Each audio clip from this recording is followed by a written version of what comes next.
Preparação diária para a vida espiritual.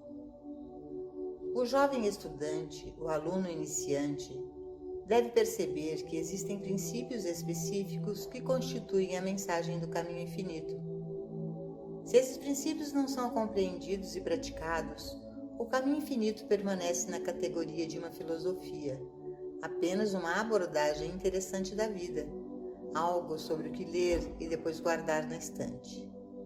Mas isso não é, em nenhum sentido, o que é o caminho infinito. O caminho infinito é uma experiência viva, prática para o uso na vida cotidiana. Tem sido dito muitas vezes e reivindicado por muitas pessoas que o ensinamento de Jesus Cristo é tão impraticável que não poderia ser adaptado ao nosso estilo de vida moderno. Isso nos parece estranho quando lembramos que, de acordo com relatos bíblicos, esse assim chamado modo de vida impraticável curava os enfermos, ressuscitava os mortos, fornecia suprimentos para aqueles que precisavam, acalmava a tempestade e trazia a paz onde havia discórdia. Este modo de vida tem sido chamado de impraticável e, no entanto, nada na história religiosa do mundo foi tão prático como o ensinamento de Jesus. Foi difícil, mas foi prático. E assim, nesses dias modernos, nós também descobriremos que viver como o Mestre ensinou é difícil, mas é prático. O fato de que o ensinamento religioso pode trazer a cura de males físicos e mentais, que pode levar a um maior senso de suprimento e pode fornecer segurança e proteção, que pode trazer uma paz interior e uma libertação dos maiores problemas do mundo e até mesmo alguma solução para esses problemas, garante que o ensino seja prático. Os estudantes nunca devem avançar além dos princípios. Embora o caminho infinito seja um dos ensinamentos mais práticos, é difícil para o iniciante porque deve haver uma compreensão dos princípios básicos e então deve haver uma prática deles, até que o aluno desenvolva uma consciência real que o torne possível abandonar qualquer tentativa árdua de tornar esses princípios eficazes e demonstráveis. O caminho infinito é difícil para os alunos avançados também, mas por um motivo diferente. Muitas vezes, esquecem que a única razão pela qual podem ser considerados avançados é que eles conhecem e praticam os princípios básicos que compõem a mensagem do caminho infinito. Há uma tentação por parte de alguns deles de, no entanto, estarem tão avançados que tentam avançar além dos princípios, e é aí que eles enfrentam problemas. Na prática e vivência do caminho infinito, descobri que é impossível avançar além do estágio do principiante. É impossível avançar além da compreensão e prática dos princípios básicos originais, e aqueles que acham que podem superá-los ou que foram além deles, meramente conseguem se desenvolver fora do caminho infinito e de sua prática. O caminho infinito consiste de dois princípios básicos que o diferenciam de outros ensinamentos. Em primeiro lugar, uma consciência real da presença de Deus deve ser alcançada, porque de outro modo, o ensinamento permanece apenas no reino da discussão, teoria ou crença do conhecimento mental. Enquanto o estudante estiver meramente em acordo intelectual ou tiver uma simpatia pelos princípios, ele não faz nenhum progresso substancial no caminho. Ele não está em lugar algum, até que tenha atingido alguma medida de realização da presença. Deixe-me explicar desta forma. Existe uma presença invisível, transcendental, e isso significa que, exatamente onde você está, mais perto do que sua respiração, existe essa presença espiritual, invisível, transcendental. Existe um espírito real, chamado de Espírito de Deus ou Cristo, que é apenas outro termo para a individualização do Espírito de Deus no homem. Quando uma experiência espiritual é uma experiência real, há esta presença e está dentro de você, e você não tem que ir a montanhas ou templos para encontrá-la. Você pode encontrá-la sentado em sua própria casa, em uma biblioteca pública ou em qualquer igreja onde haja tranquilidade e paz. Onde quer que você esteja, é literalmente verdade que o lugar em que você está é Terra Santa.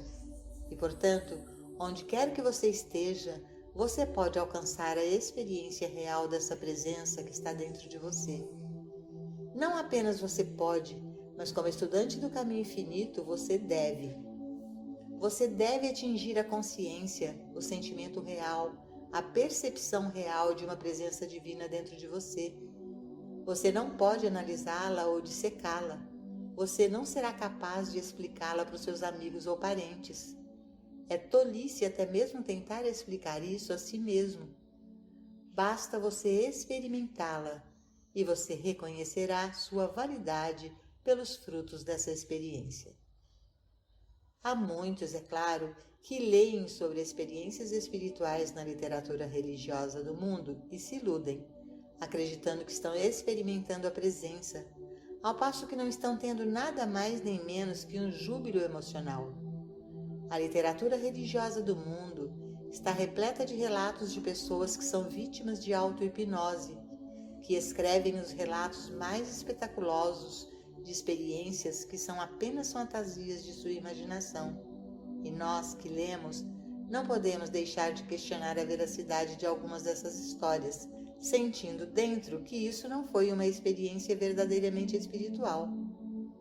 Por que temos essa reação? Por que nos sentimos assim? Porque observamos que não há frutos práticos resultantes, não há paz alcançada, nem harmonia, nem saúde. Nenhuma das experiências de cura e regeneração que vieram ao mundo através da revelação de Jesus Cristo chega àqueles que tentam viver permanentemente nas nuvens e não conseguem manter os pés no chão. Aqueles que alcançam a experiência do Cristo acham que isso imediatamente resulta em libertá-los de preocupações. Os problemas podem durar por um bom tempo, ou eles podem ir e vir, e esta é a experiência normal e natural da vida, até que, através da realização contínua da identidade espiritual, da vida espiritual e da lei espiritual, chegue ao nível descrito pelo Mestre como a superação do mundo.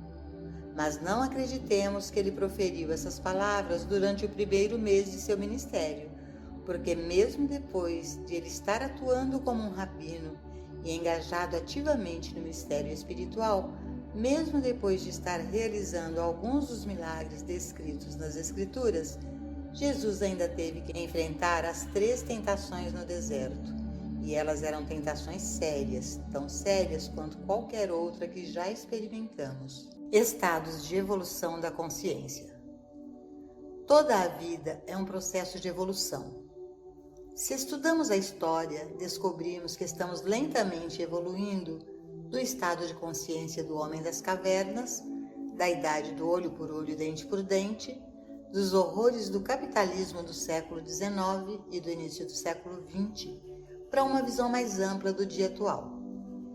A religião também evoluiu dos dias do inferno e condenação para a abordagem mais esclarecida de hoje.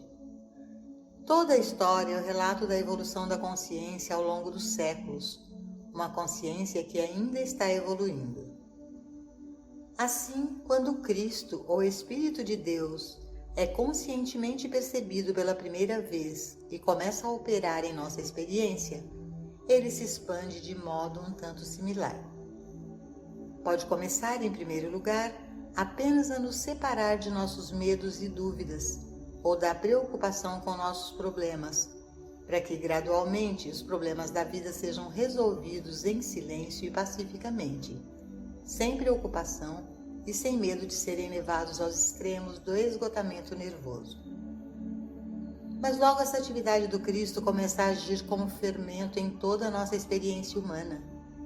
Nossas relações com os outros começam a ser mais harmoniosas, mais naturais e mais alegres.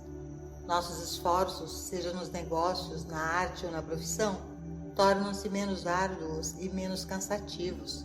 Na verdade, mais alegres à medida que também se tornam mais frutíferos. As condições de saúde começam a mudar, mas não percebemos realmente que houve alguma mudança, até que um dia algo nos faça olhar para trás e, de repente, ficamos cientes de que nos últimos 3, 4 ou 5 anos não usamos qualquer medicação e nem mesmo tivemos necessidade de alguma, ou podemos descobrir que alguma imperfeição física não está mais presente. Tudo isto é um processo gradual, um processo evolutivo, mas conduz sempre a estados superiores e elevados de consciência espiritual, consciência divina, resultando em paz e harmonia na Terra. A realização de uma experiência do Cristo não é suficiente para completar a demonstração de nossa experiência de vida particular. É verdade, como todos sabemos, que houve muitos na história do mundo que alcançaram alguma medida desta realização da presença divina e ainda continuaram a sofrer discórdias, doenças, injustiças e desigualdades. E tenho certeza de que eles mesmos devem ter se perguntado por que, uma vez que esta presença estava com eles. Eles devem ter se perguntado por que, quando tinham uma sensação de paz e alegria interior, as experiências externas não correspondiam à harmonia interior que sentiam ter alcançado. Isso nos leva ao principal princípio do caminho infinito, a fonte impessoal de toda discórdia. Nos dias da metafísica inicial, descobriu-se que as discórdias deste mundo não são tão reais quanto parecem ser e que elas não têm a substância ou a lei que parecem ter. Isso levou, mais tarde, à descoberta de que estamos lidando não com pecado pessoal, doença pessoal ou discórdia pessoal, mas com uma fonte universal de problemas individuais. E aqui está o segundo princípio básico que distingue o caminho infinito de outros ensinamentos. Não é o pensamento errado de um indivíduo, seus pecados ou seus erros, que causam a maior parte de seus problemas, mas um algo universal que tem sido denominado por muitos e variados nomes, como mente mortal, mente carnal, hipnotismo ou mesmerismo.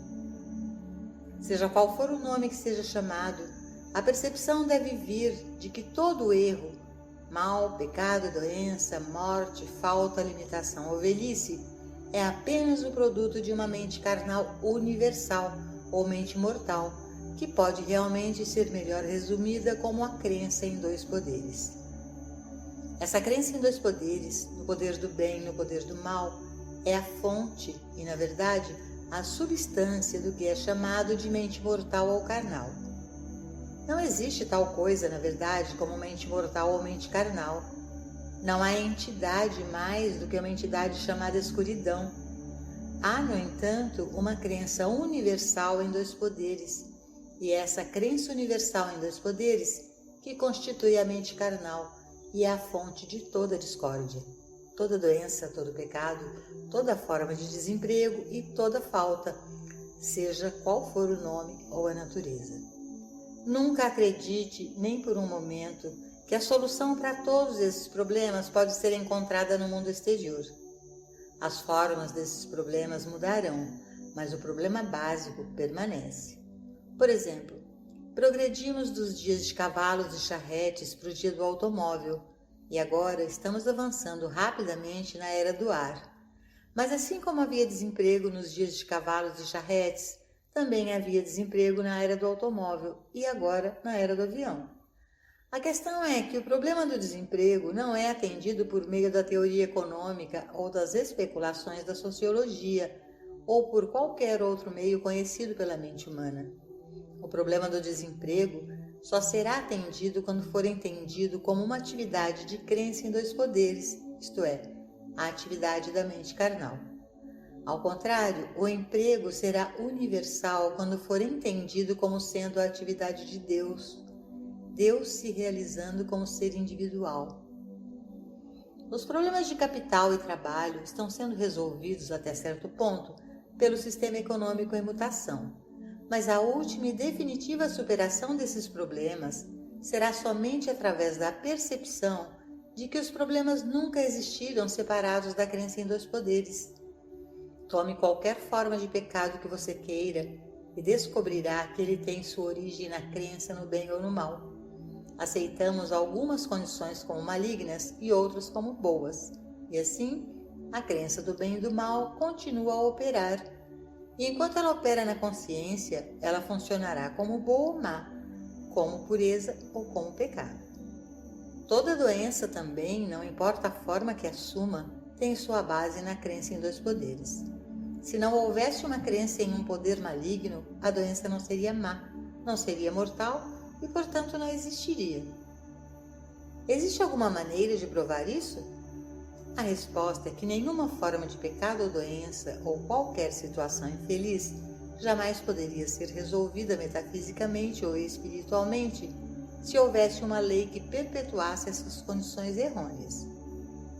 Se houvesse leis de discórdia, desarmonia ou doença, essas leis não poderiam ser superadas meramente através da percepção de que sua fundação repousa sobre uma crença universal em dois poderes. Na prática do caminho infinito, qualquer medida de sucesso que tenhamos em trazer harmonia para a vida das pessoas, dos nossos alunos, é produzida não tratando cada problema de maneira diferente, como se o reumatismo fosse diferente do consumo, ou uma dor de cabeça diferente de uma dor muscular, ou desemprego diferente de doença, ou falso apetite diferente de escassez, mas tratando todos e quaisquer destes como produtos impessoais da crença universal em dois poderes, a crença mesmérica em dois poderes. Assim, cada afirmação da discórdia humana em qualquer categoria é tratada sempre a partir dessa base. A prática diária é essencial. Não se deixe enganar pela forma que sua atividade externa pode tomar. Somos todos estudantes, independentemente de estarmos atuando como praticantes, professores ou palestrantes. Somos todos estudantes, funcionando apenas em níveis diferentes. E se chegamos ao ponto de acreditarmos que avançamos além do estágio dos alunos, avançamos longe demais para o nosso próprio bem. Eu digo a você, com todos os meus anos de prática atrás de mim, que eu não estaria preparado para os chamados de ajuda se eu falhasse em qualquer dia da semana em me estabelecer na consciência da presença e depois ir mais adiante para a percepção de que quaisquer problemas que eu encontro neste dia aparecem a mim apenas como sugestões hipnóticas baseadas na crença universal em dois poderes e que no momento em que aparecem eu os reconheço como braço de carne e os descarto como tal. O motivo deve estar claro para você. O Mestre nos deu nessas palavras: eu, de mim mesmo, nada posso fazer. Portanto, se eu próprio não posso fazer nada, deve haver algo que faz o trabalho. Deve haver algo funcionando em minha experiência que seja responsável por minha vida e sua demonstração. O que é esse algo? Primeiro de tudo, é a presença do espírito interior.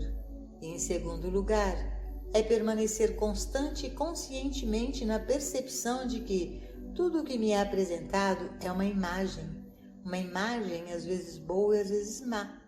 E não devo me apegar a nenhuma imagem. Não devo me gabar do bem e não devo temer o mal. Preciso compreender a natureza irreal e impessoal de ambos.